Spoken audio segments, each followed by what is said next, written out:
Mumbai Tug brought to you by Sunny's World. Pune's Pride Sunny's World, Life in Funshine. Resort weddings, events, restaurants, adventure wellness. Sunny's World, perfect destination for every occasion. ते विलिनीकरण होतं का एकत्र लढणं होतं मग? त्यांनी जी पत्रकार परिषद घेतली आणि जे सांगितलं किंवा मलाही त्यांनी फोन करून सांगितलं की जिथे जिथे शक्य असेल त्या त्या ठिकाणी दोन्ही पक्षाचे उमेदवार एका चिन्हावरती लढतील अशी चर्चा झालेली आहे. तुम्हाला सुद्धा प्रदेशाध्यक्ष म्हणून या सगळ्या जिल्ह्यांच्या मध्ये सूचना द्या. आता दोन भाग आहेत. निवडणूक एकत्रित लढणं हा भाग पूर्णपणाने वेगळा आहे. अनेक निवडणुका अनेक मित्रपक्ष एकत्रित लढतात आणि विलिनीकरण हा पूर्णपणाने दुसरा भाग आहे. दादांनी दादांच्या पातळीवरती पूर्ण केल्या होत्या. दादा आमचे राष्ट्रीय नेते सर्व होते, त्यामुळे त्या संदर्भात चर्चा करण्याचा त्यांचा पूर्णपणाचा अधिकार होता आणि त्या पद्धतीने त्यांच्या चर्चा केल्या. ते अखेरच्या टप्प्यात आले असत्या तर आमच्याजवळ त्यांनी चर्चा अधिक माहिती सांगितली असती. मला चर्चा सुरू आहेत काय पद्धतीने आहे त्याची माहिती दादाने मला नक्की त्या ठिकाणी दिलेली होती. एवढे तुमच्याशी मोकळेपणाने वागणारे दादा आहेत, मग मला हाच प्रश्न पडलाय की जो आता राजकीय चर्चा या सगळ्या चालू आहेत की मग विलिनीकरणाच्या चर्चा ज्या होत्या त्याच्यामध्ये तुम्ही कसे काय नव्हतात? एक भाग आहे की दादांचा माझ्यावरचा पराकोटीचा विश्वास. दादांना एक नक्की माहिती होतं की दादा जो निर्णय घेतील त्या निर्णयाची सुनीलची बांधिलकी 1000% राहणार. हा विश्वास माझ्यासाठी खूप काही देऊन जातो. चर्चेत असणं नसणं पण त्यांच्याही मनात असेल त्याला सुनील बाजूला बसलाय आणि मलाही माहिती आहे, कारण एक वेवलेंथ जी असते ना, आपल्या मनात काय आहे त्यांच्या मनात काय आहे हे न बोलता अवक्त्य पद्धतीने सुद्धा समजू शकतं. पण कधीच बोलले नाहीत. त्यांच्या एवढ्या चर्चा झाल्या, एवढे व्हिडिओज येत आहेत, आता बाकी सगळ्या गोष्टी येत आहेत. शेवटच्या टप्प्यातली जी चर्चा झाली त्याच्याबद्दल त्यांनी खुलासा केला की जिल्हा परिषदेच्या निवडणुका ह्या एकत्रितपणाने लढवाव्यात आणि शक्य झालं तर घड्याळ चिन्हावरती लढवाव्यात, शक्य झालं तर घड्याळ चिन्हावरती लढवाव्यात असं दादाने मला फोन करून सांगितलं निवडणुकीच्या बाबतीमध्ये. आणि त्यांनी पत्रकार परिषद बारामतीला घेतली ज्याचा मी उल्लेख कालपूर्वा केला. ते विलिनीकरण होतं का एकत्र लढणं होतं मग? त्यांनी जी पत्रकार परिषद घेतली आणि जे सांगितलं किंवा मलाही त्यांनी फोन करून सांगितलं की जिथे जिथे शक्य असेल त्या त्या ठिकाणी दोन्ही पक्षाचे उमेदवार एका चिन्हावरती लढतील अशी चर्चा झालेली आहे. तुम्हाला सुद्धा प्रदेशाध्यक्ष म्हणून या सगळ्या जिल्ह्यांच्या मध्ये सूचना द्या. आता दोन भाग आहेत. निवडणूक एकत्रित लढणं हा भाग पूर्णपणाने वेगळा आहे. अनेक निवडणुका अनेक मित्रपक्ष एकत्रित लढतात आणि विलिनीकरण हा पूर्णपणाने दुसरा भाग आहे.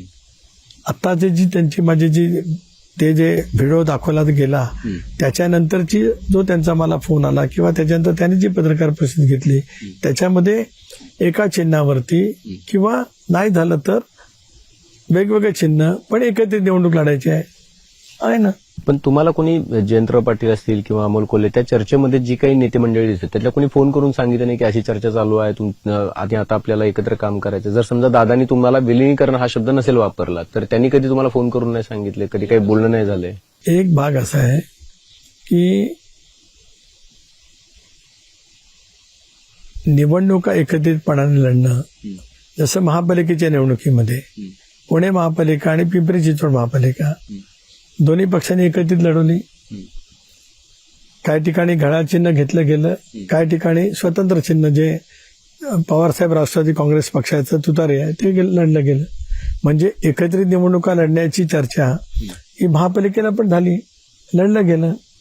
पुणे आणि पिंपरी चिंचवड या महापालिका एकत्रित लढल्या गेल्या. मग तुमच्या डोमेनमध्ये विलिनीकरण आहे की नाहीये? म्हणजे विलिनीकरणाची चर्चा होती की नव्हतीच? एक असं आहे की आता जे प्रश्नचिन्ह उपस्थित केलं जातं की आम्ही होतो की नव्हतो, मी मगाशी सांगितलं की आताही सांगतो की त्यांच्या मनामध्ये एक 100% विश्वास होता. कारण 35 वर्षामध्ये त्यांच्यानी माझी जी निकोपपणाची मैत्री, सहवास, राजकीय सहकारी ह्या इतक्या पद्धतीने त्यांनी अनुभवलेलं आहे की ते जे बोलतील माझी मतं मी मांडत आलो. पण इतका मोठा निर्णय आहे ना साहेब, कधीतरी तो निर्णय लॉजिकल एंडला आला होता असं कुठं निष्कर्षात कोण म्हणू शकतं? ते म्हणतायत की तारीख ठरलेली होती, आपल्याला करायचं होतं सांगतायत. आता तुम्ही ऐकलं असेल जयंत पाटलांचं भाषण ऐकलं असेल, तुम्ही अनिल देशमुखांचं ऐकलं असेल, तुम्ही अमोल कोल्हेंचं ऐकलं असेल. आता एक असं आहे की ते त्यांच्या पद्धतीने जे काय घडलं असेल तर ते सांगत असतील. मी ते काय बावगा सांगतायत असं मी कुठं म्हटलं नाही. विलीनीकरणाबाबत ज्या काही चर्चा सुरू असतात काही म्हणजे असं देखील चर्चा ते मला एक त्याच्यातला अजब तर्क समजू शकत नाही की उद्या 2 राष्ट्रवादी काँग्रेस पक्षामध्ये विलिनीकरण करायचं असेल तर ते वर्षा बंगल्यावरती जाऊन चर्चा करण्याचा काय प्रश्न येईल त्याच्यात. मला काय त्याच्यातलं कळू शकलं नाही. एक, स्वर्गीय अजितदादा असताना विलिनीकरणाची चर्चा झाली होती का? तर झाली होती. ती अखेरच्या टप्प्यात गेलेली होती. दादांचं दुर्दैवी निधन 28 जानेवारीला झालं नसतं तर कदाचित 15-20 फेब्रुवारीच्या आसपास याचा उल्लेख आदरणीय पवार साहेबांनी किंवा पवार साहेबांच्या पक्षाच्या प्रमुख नेत्यांनी जो केला की 12-15 फेब्रुवारीची तारीख ठरली होती. कदाचित त्या तारखेला दादांच्या नियोजनाप्रमाणे विलिनीकरण होऊ शकलं असतं. पण दादांच्या दुर्दैवी निधनानंतर राजकीय समीकरण पूर्णपणाने बदललेलं आहे आणि मधल्या कालावधीमध्ये सुप्रियाताई असतील, शशिकांत शिंदे असतील, त्यांनी आता विलिनीकरण हा मुद्दा संपुष्टात येऊन आता आम्ही पक्ष बांधणीचं काम सुरू करतो असं म्हटलेलं आहे. ॲज फार ॲज आम्ही राष्ट्रवादी काँग्रेस पक्ष विचार बघता आमच्याकडे अशापैकी कुठली चर्चा आज नाही.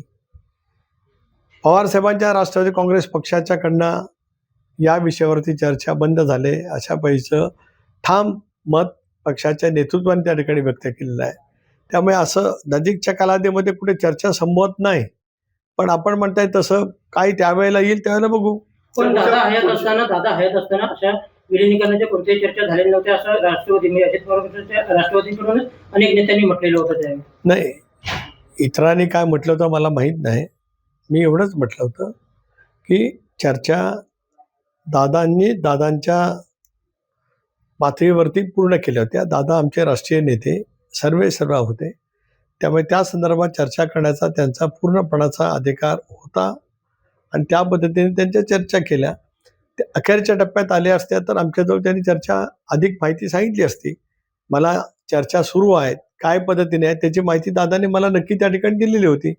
आता त्याने ठरवलेला जो फॉर्म्युला होता जो मलाही ज्ञात होता ते त्याच्यानंतरचे सगळे दादांच्या दुर्दैवी निधनाच्या नंतरची सगळीच राजकीय समीकरणं पूर्णपणाने बदललेली असल्यामुळे आता तो विषय समोर नाही.